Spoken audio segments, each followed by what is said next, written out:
ونستعينه ونستغفره ونعوذ بالله من شرور أنفسنا ومن سيئات أعمالنا من يهده الله فلا مضل له ومن يضلل فلا هادي له أشهد أن لا إله إلا الله وأشهد أن محمدا عبده ورسوله أما بعد.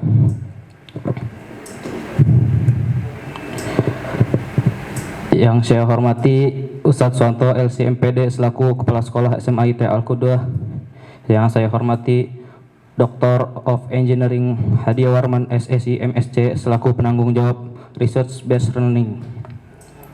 Yang saya hormati Ustadz Fatur Rahman PA selaku guru pembimbing saya, dan kepada seluruh guru-guru dan teman-teman yang senantiasa mendukung, yang tidak bisa saya sebutkan namanya satu persatu tanpa menghilangkan rasa hormat dari saya. Berdirinya saya di sini itu untuk menyampaikan presentasi hasil karya ilmiah Research Based Learning yang berjudul Pengaruh Metode Pembelajaran Diskusi terhadap Hasil Belajar Siswa pada Pelajaran PAI atau Ulumus Syar'i.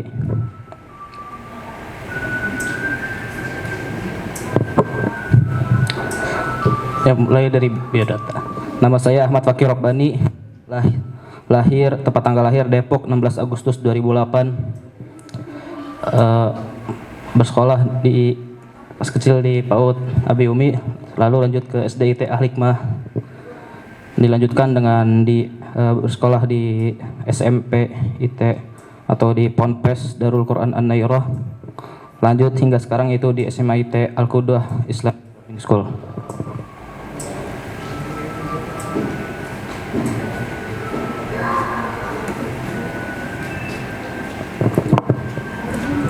Mulai dari latar belakang.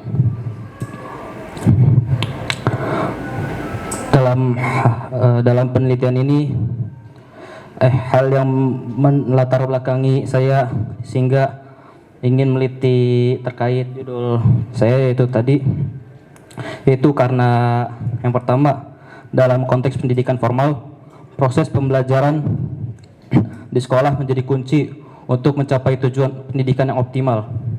Di era globalisasi dan perkembangan teknologi informasi yang pesat saat ini, tantangan yang dihadapi dalam dunia pendidikan semakin kompleks. Oleh karena itu, metode pembelajaran yang efektif sangat diperlukan untuk meningkatkan hasil belajar siswa, terutama di tingkat sekolah menengah.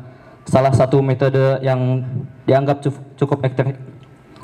cukup efektif dalam mendorong partisipasi siswa adalah metode pembelajaran diskusi, khususnya pada pembelajaran Ulumus Syar'i.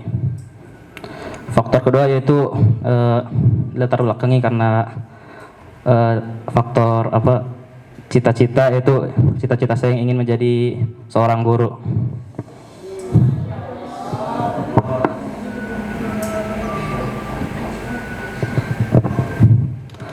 Yang kedua dalil terkait penelitian ini yaitu A'udzu billahi minasyaitonir rajim. Bismillahirrahmanirrahim. Ud'u ila sabili rabbika bil hikmati wal mau'izatil hasanah wajadilhum billati hiya ahsanu inna rabbaka huwa a'lamu biman dhalla 'an sabilihi wa huwa a'lamu bil muhtadin. Ya, artinya, serulah manusia kepada jalan Tuhanmu dengan hikmah dan pengajaran yang baik, dan berdebatlah dengan mereka dengan cara yang baik. Sungguhnya Tuhanmu, dialah yang lebih mengetahui siapa yang sesat dari jalannya, dan dialah yang lebih mengetahui siapa yang mendapat petunjuk. Quran Surat An-Nahl ayat 125. Ayat ini mengajarkan pentingnya proses pembelajaran, dan bahwa dalam menghadapi perbedaan pendapat atau debat harus dilakukan dengan cara yang baik dan sopan.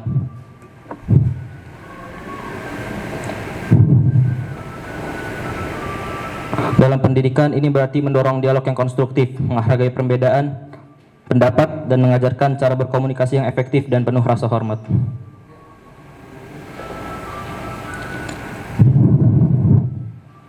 Lanjut, rumusan masalah. Berdasarkan latar belakang masalah sebelumnya, dapat diidentifikasi rumusan masalah sebagai berikut. Yang pertama yaitu seberapa efektif pengaplikasian metode diskusi dalam proses pembelajaran. Yang kedua, faktor apa saja yang mempengaruhi efektivitas metode pembelajaran diskusi dalam meningkatkan hasil belajar siswa. Dan yang terakhir, bagaimana persepsi siswa terhadap penggunaan metode diskusi dalam pembelajaran.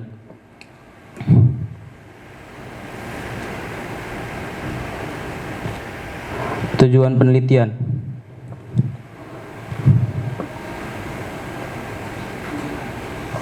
Tujuan dari penelitian ini yaitu adalah satu, mengetahui keefektivitasan atau pengaruh metode pembelajaran diskusi terhadap hasil belajar siswa di sekolah menengah. Kedua, mengidentifikasi faktor-faktor yang mempengaruhi efektivitas metode diskusi dalam pembelajaran. Yang ketiga, menggali persepsi siswa terhadap penggunaan metode diskusi dalam proses pembelajaran.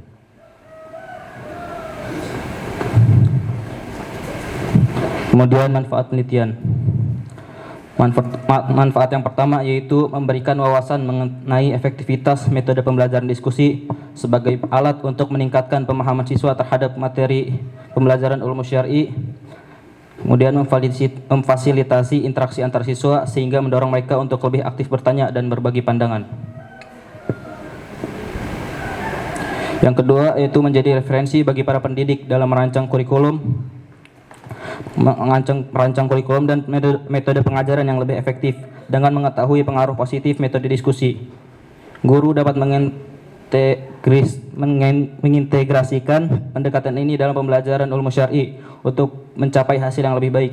Hal ini sejalan dengan tuntutan pendidikan modern yang menekankan pada pembelajaran yang bersifat kolaboratif dan interaktif.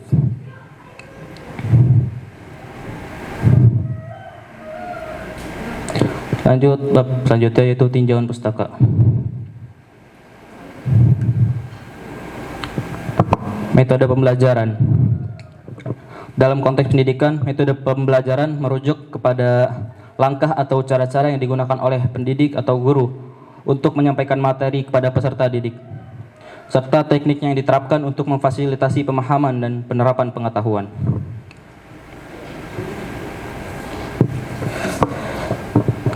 Terdapat banyak macam metode pembelajaran yang dapat digunakan oleh guru dalam menyampaikan materi kepada peserta didik.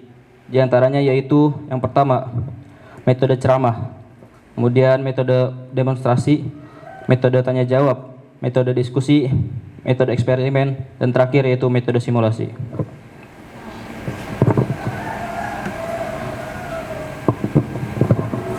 Metode diskusi. Metode pembelajaran diskusi adalah suatu strategi pembelajaran yang melibatkan interaksi aktif antar siswa, di mana mereka dapat saling berbagi pendapat, ide, dan pemahaman mengenai materi yang sedang dipelajari. Dalam metode ini, peran guru beralih dari penyampai informasi menjadi pembimbing atau fasilitator yang memandu diskusi, sehingga siswa diberi kesempatan untuk mengeksplorasi konsep dan pengetahuan secara lebih mendalam. Menurut Usman dan Setiawati 2024, metode diskusi adalah suatu penyampaian pelajaran di mana guru bersama-sama dengan siswa mencari jalan pemecahan atau persoalan yang dihadapi. Tujuan dari metode diskusi. Yang pertama, Rostiah 2001 menyebutkan bahwa tujuan dari teknik diskusi antara lain adalah yang pertama, dengan diskusi murid didorong menggunakan pengetahuan dan pengalamannya untuk memecahkan masalah tanpa selalu bergantung pada pendapat orang lain. Yang kedua, murid mampu menyatakan pendapatnya secara lisan. Karena hal itu perlu untuk melatih kehidupan yang demokratis. Dengan demikian, murid melatih diri untuk menyatakan pendapatnya sendiri secara lisan tentang suatu masalah. Yang terakhir, pembelajaran diskusi memberikan kemungkinan pada murid untuk belajar berpartisipasi dalam pembicaraan.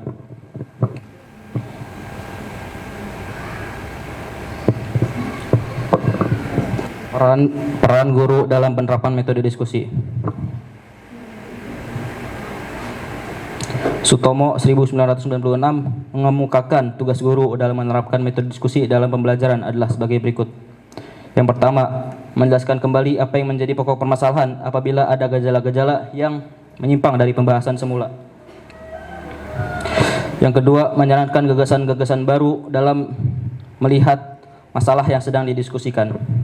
Yang ketiga, menunjukkan aspek-aspek penting yang menjadi pokok yang dapat ditinjau dari segi pemecahan.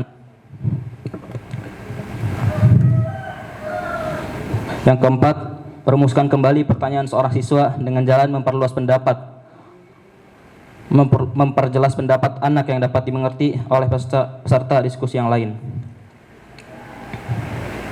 Yang terakhir itu menyimpulkan semua yang telah dikemukakan siswa, di mana titik penemuannya dan perbedaannya dijelaskan kembali. Lanjut bab metode penelitian.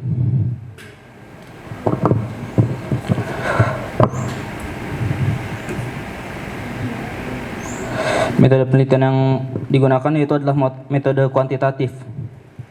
Metode penelitian kuantitatif yaitu dikutip dari buku Metodologi Penelitian Kuantitatif Pendidikan Jasmani 2018 karya Untuk Nugroho. Penelitian kuantitatif adalah jenis penelitian yang sistematis, terencana, dan terstruktur.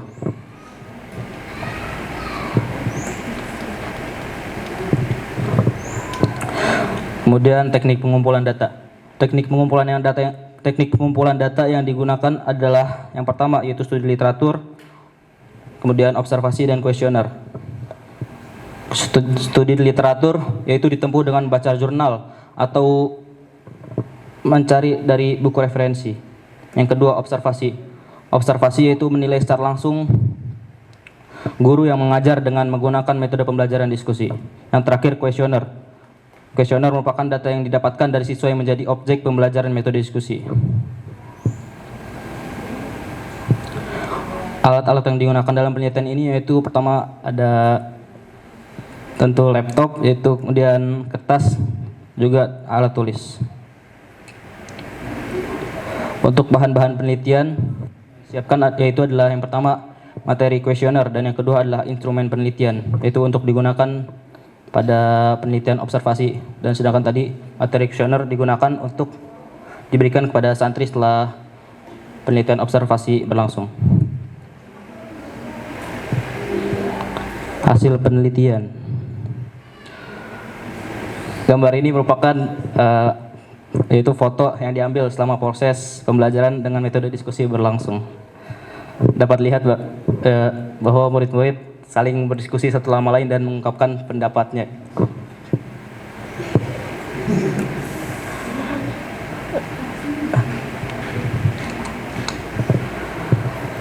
Hasil penelitian observasi. Dari penelitian observasi yang dijalankan, didapatkan data berikut, yaitu dari setiap aspek, yaitu observasi dijalankan dengan melalui 3 sesi atau ya 3 sesi. Yang nilai yang pertama yang diambil yang pertama itu adalah partisipasi siswa. Pada sesi pertama mayoritas siswa terlihat pasif ketika belajar menggunakan pembelajaran metode diskusi ini, dan beberapanya diantara dominan atau mendominasi diantara para murid. Pada sesi kedua mayoritas siswa aktif, dan pada sesi ketiga hampir semua siswa juga aktif pada pembelajaran ini. Aspek kedua yaitu peran guru.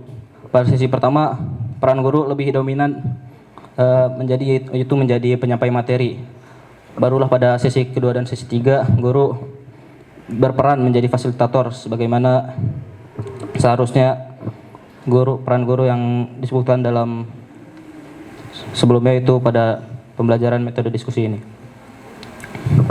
Yang ketiga yaitu aspek pada alur diskusi. Pada sesi pertama alur diskusi terlihat kurang terstruktur, sedangkan pada sesi 2 dan ketiga alur diskusi lebih terstruktur dengan baik.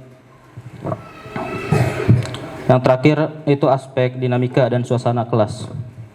Pada sesi 1 kelas tanpa kurang kondusif dan antusias siswa yang mengikuti metode pembelajaran diskusi terlihat rendah. Sedangkan pada sesi kedua dan ketiga barulah pembelajaran diskusi mengalami peningkatan pada dinamika dan suasana, yaitu santri dan suasana kelas terlihat kondusif dan antusias para siswa juga tinggi. Dari data di atas kita mendapati bahwa metode diskusi berjalan lebih efektif pada sesi 2 dan 3 dibandingkan pada sesi pertama. Hal ini dipengaruhi oleh peran guru sebagai fasilitator, suasana kelas, dan tingkat keterlibatan siswa. Adapun kendala yang terjadi pada penelitian observasi yaitu adalah Pada sesi pertama, kurangnya keterlibatan siswa, dominasi oleh beberapa siswa, dan pesan guru yang lebih pasif menjadi kendala utamanya.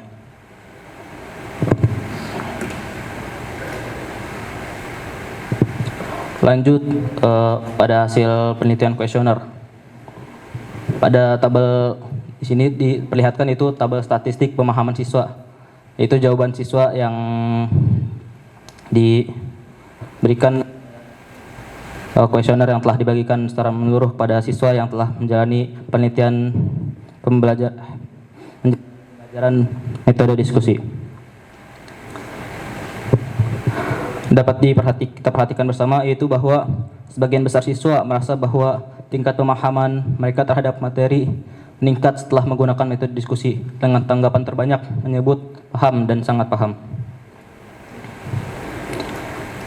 Grafik ini mendukung kesimpulan bahwa metode pembelajaran diskusi memberikan pengaruh positif terhadap hasil belajar ulum syar'i siswa, karena sebagian besar siswa menunjukkan tingkat pemahaman yang baik. Namun, perbaikan dalam struktur diskusi atau keterlibatan aktif siswa perlu dilakukan untuk memastikan semua siswa mendapatkan pemahaman optimal. Lanjut pada tabel kedua, yaitu statistik minat siswa. Pada tabel tersebut dapat kita simpulkan bahwa siswa menyatakan bahwa pembelajaran dengan metode diskusi lebih menarik dibandingkan metode lainnya, dengan jawaban mayoritas sangat menarik dan cukup menarik. Mayoritas siswa pada grafik ini menyebutkan bahwa metode ini cukup menarik. Namun ada sedikit siswa yang kurang antusias, sehingga guru mungkin perlu mencari cara agar metode ini lebih menyenangkan dan menarik bagi seluruh siswa. Secara keseluruhan, metode diskusi bisa dianggap efektif dalam meningkatkan ketertarikan siswa terhadap pembelajaran ulum syar'i. Tabel terakhir yaitu statistik partisipasi siswa. Pada tabel tersebut, mayoritas siswa mengakui bahwa metode diskusi membantu atau sangat membantu mereka lebih aktif dalam berpartisipasi dalam pembelajaran. Lalu data tersebut membuktikan metode diskusi cukup efektif meskipun masih ada ruang untuk perbaikan agar semua siswa lebih terlibat.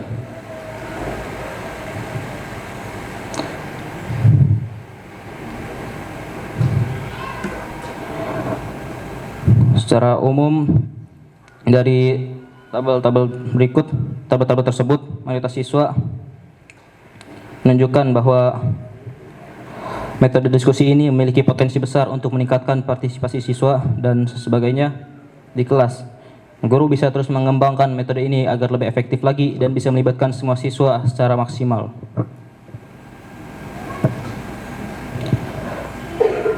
Terakhir, kesimpulan dan saran.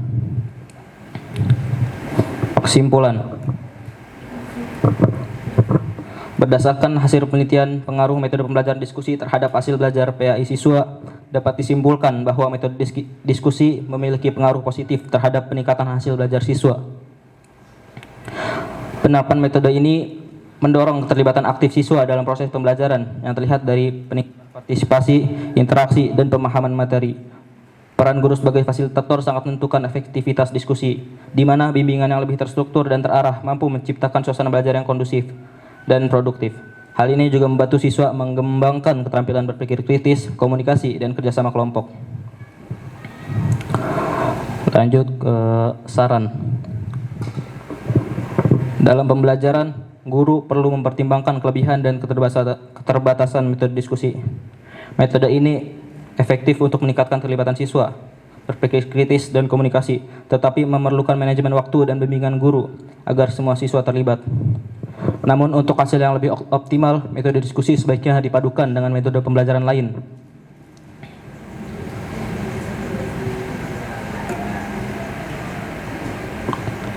Kombinasi ini diharapkan membuat pembelajaran lebih efektif dan sesuai dengan karakteristik siswa. Mungkin sekian, jika ada pertanyaan bisa diberikan kepada saya.